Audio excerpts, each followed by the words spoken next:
The gilded chandeliers of Windsor Castle flickered that November evening, casting dancing shadows across faces frozen in disbelief. What should have been an elegant charity banquet celebrating decades of royal service was about to become the most dramatic power play the British monarchy had witnessed in years, because in the next 60 seconds, Prince William, the future King of England, would do the unthinkable, personally order his stepmother's daughter to leave, backed by the one royal no one dares to cross, Princess Anne herself. This wasn't a momentary lapse in judgment. This wasn't palace protocol gone wrong. This was a calculated act of defiance that would expose the fractures running through the very foundation of the Windsor dynasty. And by the time the sun rose the next morning, the carefully constructed image of royal unity would lie in ruins. But what could drive a future king to such a public display of power? What ancient covenant was being honored? And why would Princess Anne, the monarchy's most disciplined guardian, stand beside William as he drew a line in the Windsor sand? The answer lies buried in a secret letter from Queen Elizabeth II herself, whispered confrontations behind palace doors, and a silent war being waged over the very soul of the British crown. Before we unravel this extraordinary tale of loyalty, betrayal, and royal reckoning, make sure you're subscribed, because what you're about to discover will change everything you thought you knew about the modern monarchy. The night everything changed. The atmosphere inside Windsor Castle that evening was thick with unspoken tension.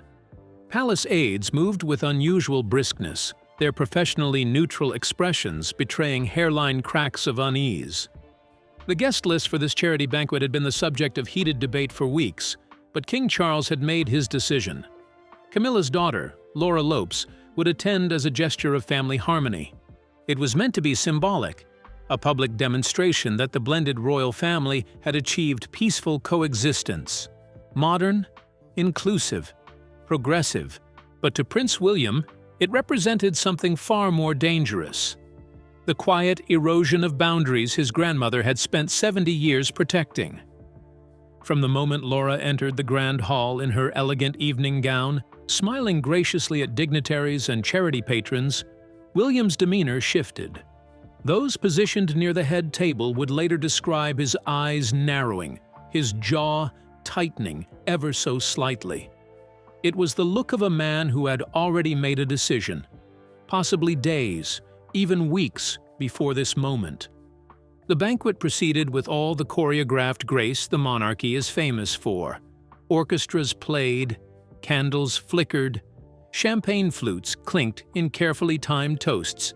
Yet beneath the veneer of elegance, something fundamental was shifting. Laura Lopes, to her credit, appeared completely unaware of the silent storm building across the room. She made polite conversation, posed for photographs, and carried herself with the practiced ease of someone who had grown comfortable in royal circles. But that comfort, that casual proximity to the crown, was precisely what William found intolerable. To him, every photograph, every conversation, every moment she spent in Windsor's halls sent an unspoken message that Camilla's family was being elevated into spaces reserved for those born of royal blood. And in that elevation, he saw the dangerous unraveling of centuries of carefully maintained order. As the evening wore on, conversations grew increasingly stilted. Courtiers avoided eye contact. Even the foreign dignitaries, unfamiliar with the subtle currents of palace politics, could sense that something was profoundly wrong. Then came the moment that would reverberate through royal history. William leaned toward his personal aide, a trusted figure who had served him for years, and whispered a few measured words. His tone was steady, decisive, final. There was no anger in his voice, only authority. Within minutes, the aide approached Laura Lopes with the utmost discretion. The conversation was brief, almost apologetic, but the message was crystal clear. Her presence was no longer required. The grand hall seemed to hold its breath. Laura hesitated, confusion flickering across her face. Was this some kind of mistake? A scheduling conflict? But the aide's professional demeanor left no room for questions. This was not a request. This was a royal command. As Laura was quietly escorted toward a side corridor, the air in Windsor Castle became almost suffocating. No voices were raised, no scene was made. But the silence itself was deafening, a chilling demonstration that power doesn't always roar. Sometimes it whispers. Positioned discreetly near the royal table, Princess Anne observed the entire exchange.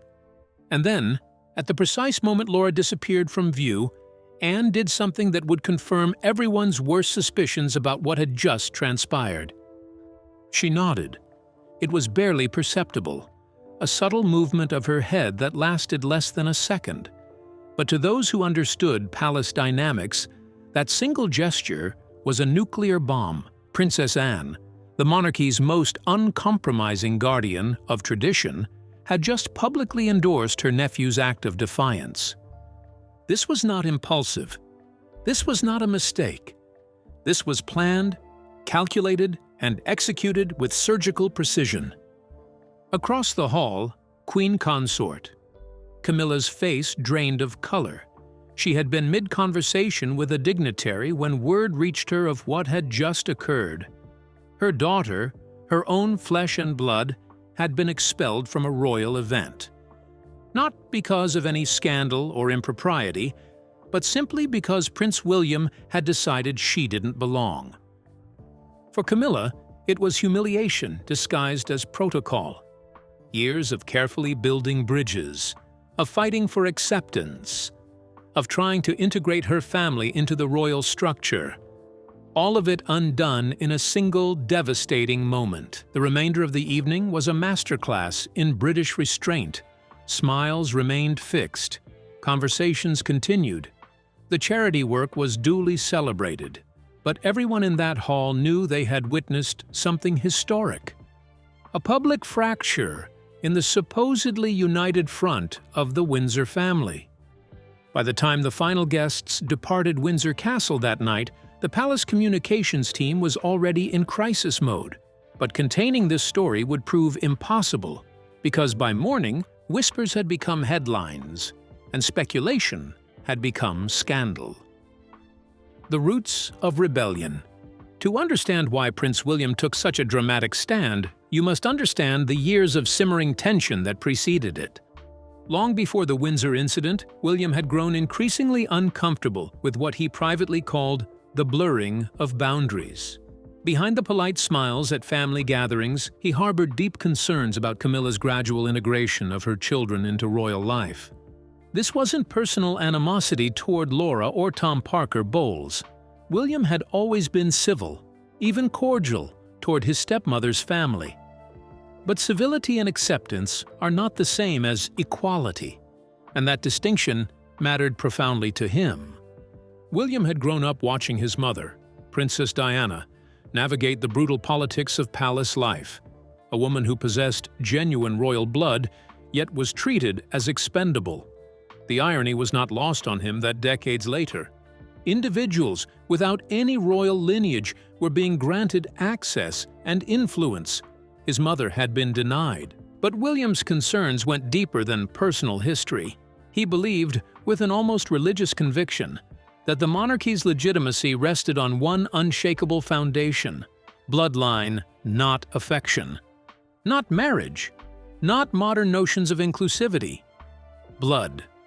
This belief was reinforced by the one person whose opinion mattered more to him than anyone else's: Princess Anne. Anne had been watching Camilla's steady ascent with growing alarm. Each photograph of Laura at a royal event, each mention of Tom in palace circles, each subtle normalization of their presence, Anne saw it all as a dangerous precedent being set. And unlike her brother Charles, who valued harmony over hierarchy, Anne refused to remain silent. In private conversations with William, Anne had been blunt. "Your grandmother spent 70 years protecting what makes this institution sacred," she reportedly told him. "If we allow bloodlines to become negotiable, we betray everything she built." Those words resonated with William in ways nothing else could. Because Anne wasn't speaking from ambition or jealousy. She had no desire for more power or recognition. She was speaking from pure, uncorrupted devotion to principle. And in an institution increasingly driven by public relations and modern sensibilities, that kind of principled clarity was rare. Together they began to see themselves not as rebels, but as guardians. Palace insiders would later dub them the silent reformers, two royals united by their determination to preserve tradition in an age desperate to abandon it. But their concerns weren't purely philosophical. There were practical considerations as well. Every royal event has meaning. Every photograph sends a message. Every public appearance reinforces certain narratives while diminishing others. When Laura Lopes appeared at high-profile royal functions, it sent an unmistakable signal to the British public. She was being positioned as part of the royal family proper, not merely connected to it by marriage. William saw this as strategic. He believed Camilla was engaged in what he called legacy building, carefully, methodically normalizing her children's proximity to the crown so that future generations would view them as legitimate members of the royal family. And he wasn't entirely wrong. Camilla, after enduring decades of public hostility and media vilification, desperately wanted acceptance, not just for herself, but for her children. She wanted them to be seen not as intruders or complications, but as valued members of an expanded, modernized royal family. Every invitation, every photograph, every gracious public moment was part of that larger strategy. But what Camilla saw as healing and inclusion, William and Anne saw as erosion and danger. The tension had been building for years, manifesting in subtle ways. Guest lists that became subjects of quiet disputes, seating arrangements that sparked debate, photo opportunities that were carefully controlled. Each instance was small enough to be dismissed as protocol minutiae, but collectively they revealed a fundamental disagreement about the monarchy's future direction. And then came the St. James meeting, the moment when philosophical disagreement crystallized into active resistance. The Secret Covenant. It was 3 days before the Windsor banquet when Prince William and Princess Anne met privately in the secure chambers of St. James's Palace. The meeting was not on any official schedule. No aides were present, no records were kept. But what transpired in that room would alter the course of royal history. According to sources who pieced together events afterward, William and Anne made a pact. Never again would royal titles, events, or institutional influence be extended to non-blood family members without their joint approval. They weren't staging a coup.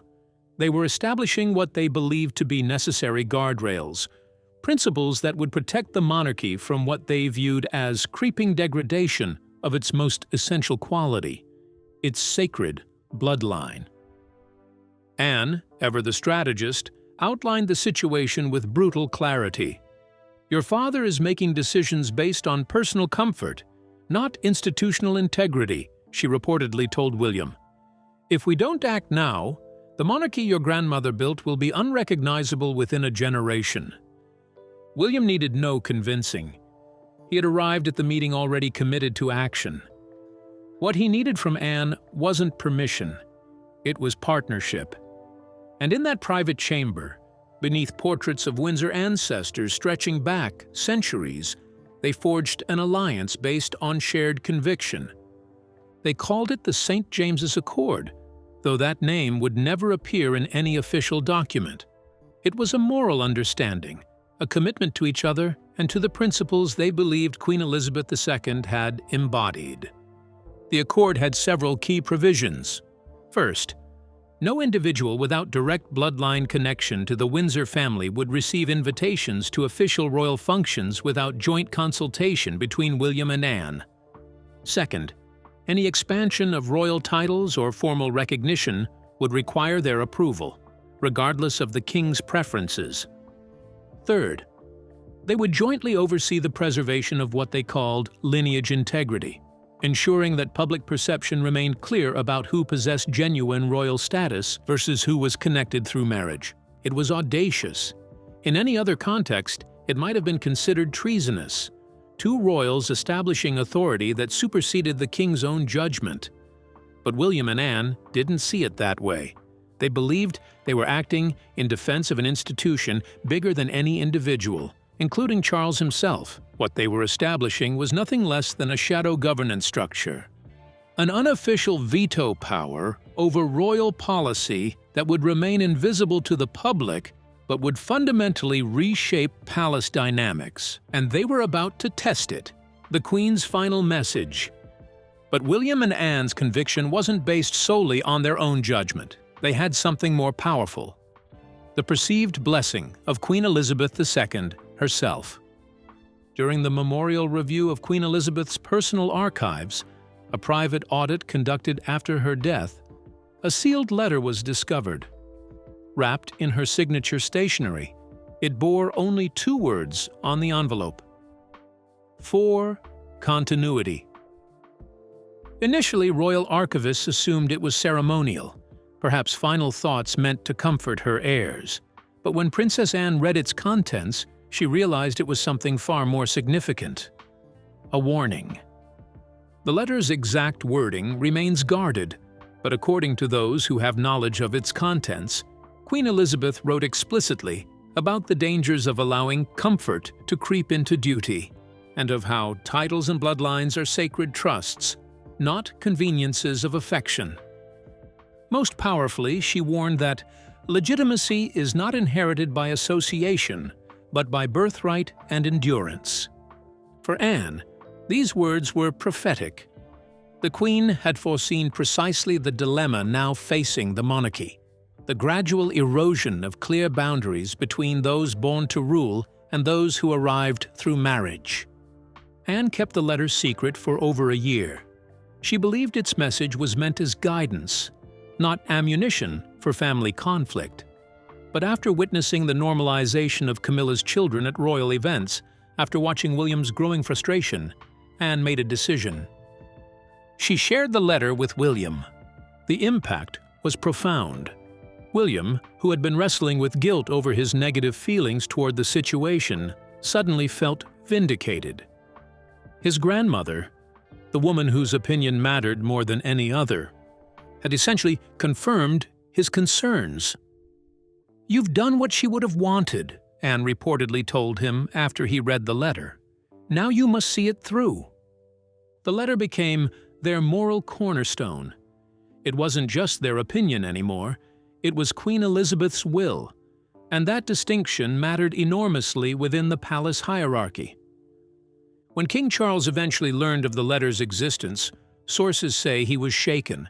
He interpreted it not as guidance, but as rebuke, a message from beyond the grave questioning the inclusive approach he had worked years to build.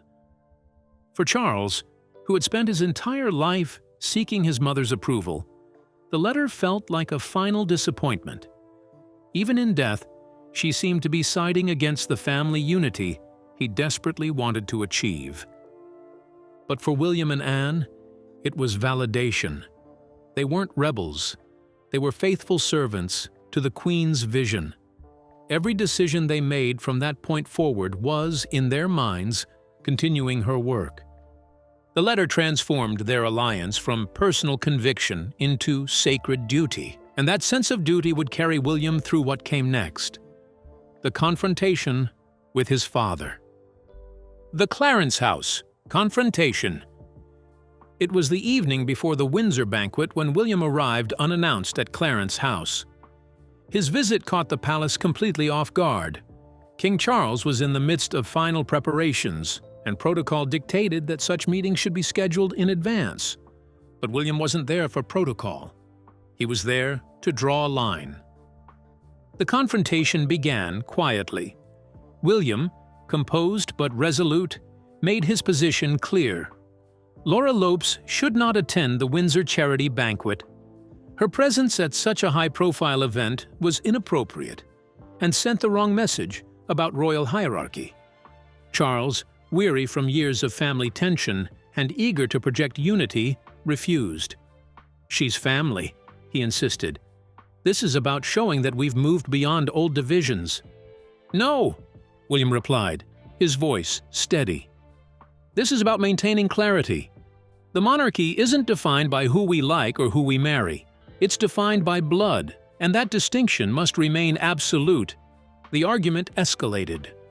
Charles, defending both his wife and his vision for a modern monarchy, grew increasingly frustrated. He accused William of clinging to outdated ideas, of damaging family relationships for the sake of symbolism. But William stood firm. He spoke not as a son, but as the future king, his tone carrying an authority that even his father couldn't fully dismiss. Then, Princess Anne entered the room.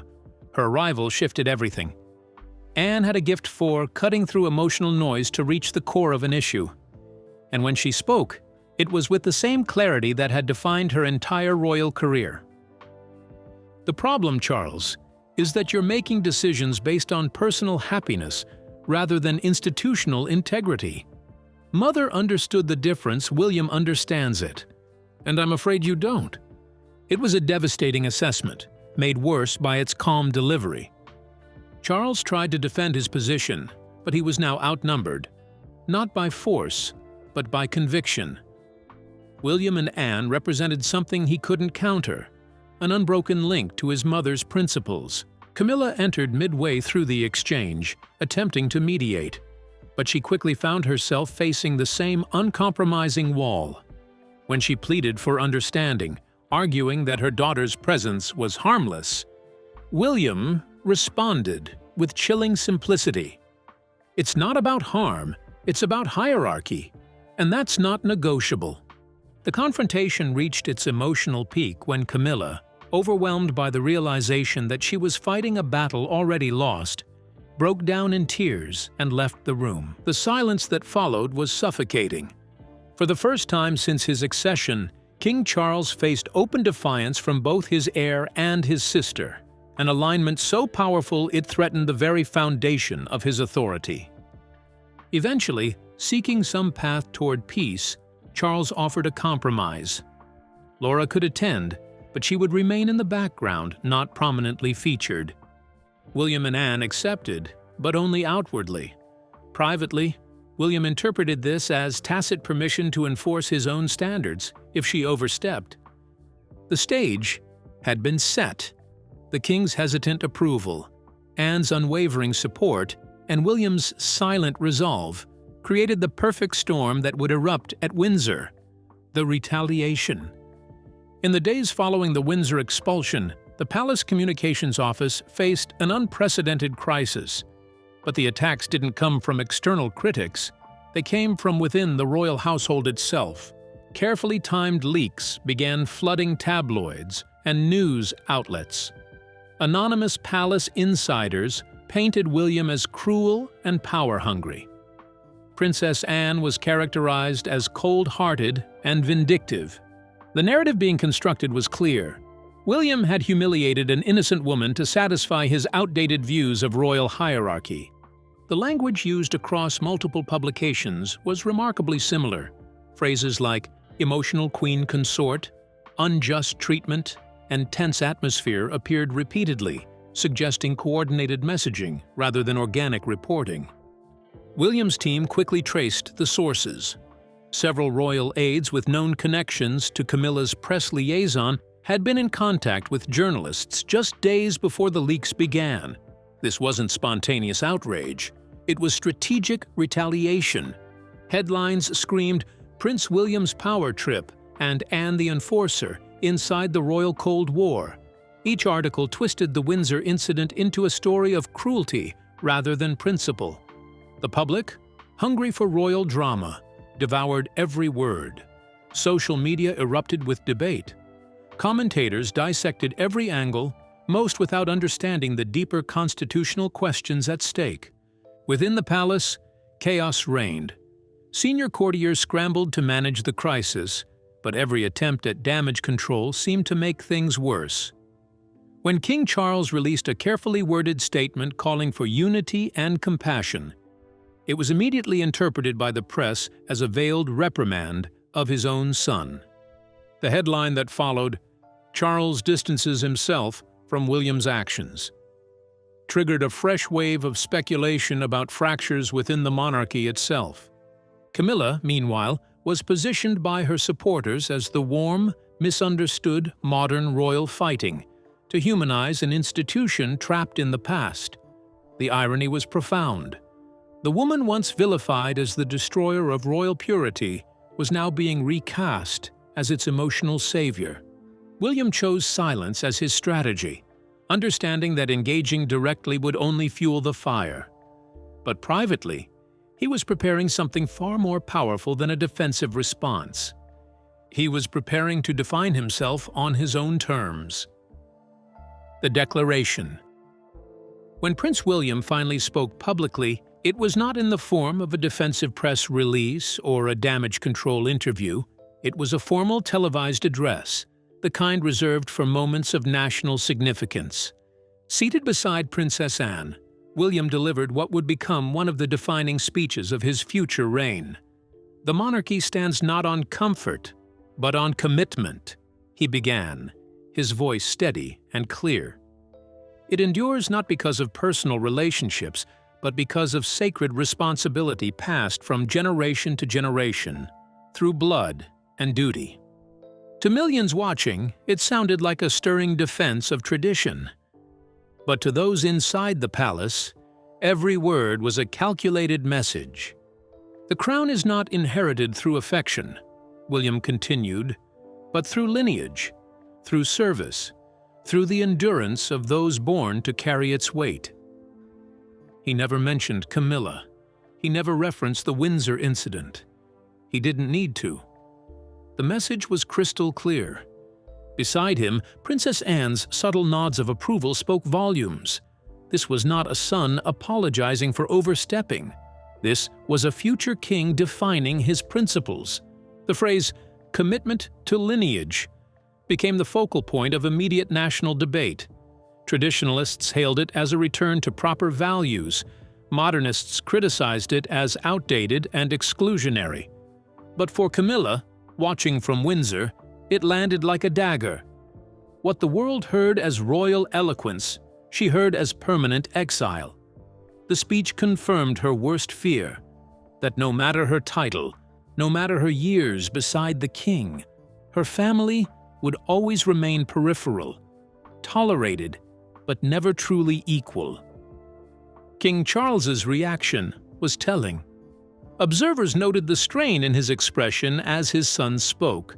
The pain of a father caught between bloodline loyalty and love for his wife was written across his face. He realized in that moment that his son's sense of destiny had outgrown his own caution. William was no longer merely the heir. He had become the standard-bearer of an older, more unyielding form of monarchy.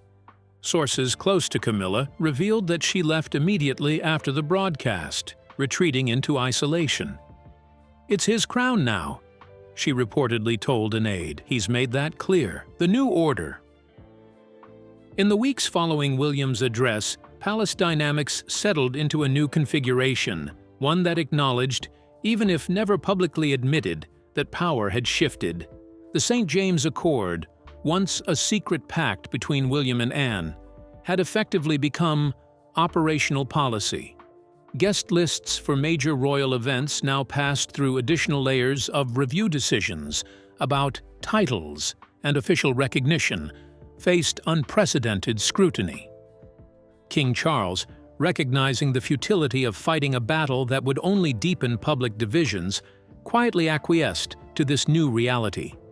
His reign would be defined not by the inclusive vision he had hoped for, but by a compromise with forces he could not fully control. Camilla found herself in an impossible position, queen consort in title, but constrained in influence. Her children continued to maintain respectful distance from the most prominent royal events, a distance now enforced by unspoken but understood rules. Princess Anne, meanwhile, took on an expanded role as what insiders called guardian of protocol, a position that gave her extraordinary influence over the monarchy's direction without requiring any formal title or public recognition. And William? He emerged from the scandal not weakened, but strengthened.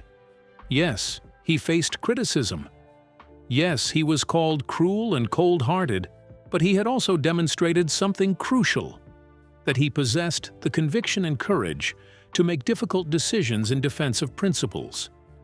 To those who would eventually serve in his reign, the Windsor incident became a defining moment, proof that the future King William V would not be a monarch who governed by consensus or popularity, but by unyielding commitment to what he believed the monarchy must be. The lesson was clear: in the House of Windsor, not all crowns are meant to be shared. What this means for the future. The Windsor banquet expulsion wasn't just about one evening or one person. It was about the fundamental question facing all modern monarchies. Can ancient institutions built on bloodline survive in an age that values inclusivity? William and Anne answered that question with a resounding declaration: yes, but only if they refuse to compromise their essential nature. Whether that vision can sustain the monarchy through the 21st century remains to be seen. But one thing is certain: the future of the British crown will be shaped not by those who seek to modernize it at any cost, but by those willing to defend its most controversial but foundational principle: that royal legitimacy flows not from marriage or affection, but from an unbroken line of blood stretching back through centuries. The Windsor incident revealed a truth the palace had tried desperately to hide. Beneath the veneer of unity lies a fundamental divide about what the monarchy is and what it should become. And in that divide, Prince William has chosen his side. The question now is whether the British public, and history itself, will judge that choice as courageous conviction or tragic stubbornness. Only time will tell. But one thing is certain: when the day comes for William to place the crown upon his head, he will do so not as a king who compromised for comfort, but as one who fought, at great personal cost, for what he believed was right. And whether you agree with him or not, that kind of conviction is precisely what defines a monarch. The monarchy will never be the same. The battle lines have been drawn, and as we've witnessed, when Prince William draws a line, even kings must respect it. What do you think about Prince William's bold stand? Was it an act of courage or cruelty? Do you believe the monarchy should prioritize bloodline over inclusivity? Share your thoughts in the comments below. We want to hear from you. If you found this deep dive into royal drama as fascinating as we did, make sure to like this video, share it with anyone who loves royal news, and subscribe to our channel so you never miss another explosive royal revelation. Hit that notification bell to stay updated on all the latest palace secrets, scandals, and power plays. The royal story is far from over, and we'll be here to bring you every shocking development. Until next time, keep watching, keep questioning, and remember, in the world of royalty, nothing is ever quite as it seems.